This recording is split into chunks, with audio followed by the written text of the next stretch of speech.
ఆర్మూరు పట్టణంలో కాంగ్రెస్ పార్టీ నియోజకవర్గ ఇన్ఛార్జ్ వినయరెడ్డి అధ్యక్షతన ఏసీఆర్ ఫేజ్ 2 పై సమీక్ష సమావేశం నిర్వహించారు. ముఖ్య అతిథులుగా డీసీసీ అధ్యక్షులు నగేష్ రెడ్డి హాజరయ్యారు. ఈ సందర్భంగా వారు మాట్లాడుతూ ప్రతి పౌరుడి ఓటు హక్కును పరిరక్షించడమే కాంగ్రెస్ యొక్క ప్రాథమిక లక్ష్యమని పేర్కొంటూ ఓటు హక్కులు ప్రజాస్వామ్యానికి పునాది అని, ప్రతి ఓటు విలువైనదని అన్నారు. 18 ఏళ్ల యువకుడికి ఓటు హక్కు కల్పించి ప్రజాస్వామ్యాన్ని బలోపేతం చేయడంలో మాజీ ప్రధాని రాజీవ్ గాంధీ పోషించిన పాత్రను గుర్తు చేస్తూ అర్హులైన ఓటర్లందరి ఓటు హక్కులను పరిరక్షించాల్సిన బాధ్యత మనపై ఉందన్నారు. ఈ సమావేశంలో నోడా చైర్మన్ కేశవేణు, కాంగ్రెస్ జిల్లా ఉపాధ్యక్షులు వెంకటరామరెడ్డి, ఆర్మూరు పట్టణ కాంగ్రెస్ అధ్యక్షులు సాయిబాబా గౌడ్, ఆర్మూరు మున్సిపల్ చైర్మన్ రఘు, మాజీ జిల్లా గ్రంథాలయ చైర్మన్ మారిచంద్రమోహన్ రెడ్డి, నందిపేట మండల కాంగ్రెస్ అధ్యక్షులు వెంకటేష్, ఆలూరు మండల కాంగ్రెస్ అధ్యక్షులు ప్రమోద్, డొంకేశ్వర మండల గ్రామాధ్యక్షులు బాబురావు, ఆర్మూరు మండల కాంగ్రెస్ అధ్యక్షులు నాగరాజు, సీనియర్ నాయకులు, బూత్ లెవెల్ ఏజెంట్స్, సూపర్వైజర్లు, మండల కోఆర్డినేటర్లు పాల్గొన్నారు.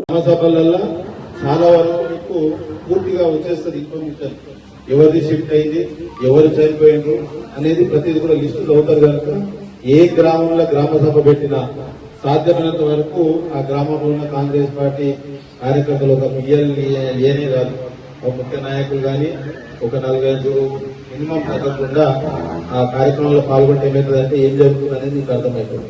పట్టణం ప్రధానంగా గ్రామాలలో అంటే ఎవరు మనిషి పోయినట్టు తెలిసిపోతుంది, చిన్న ఉన్నాడా పోయినా అంటే గ్రామాలలో తెలిసిపోతుంది. పట్టణంలో ఏమవుతుందంటే కొంత పక్కింటి కూడా ఏం జరుగుతుందో తెలియదు. అందుకోసం కౌన్సిలర్లు ఏదైతే మొన్న కాంగ్రెస్ పార్టీ తరఫున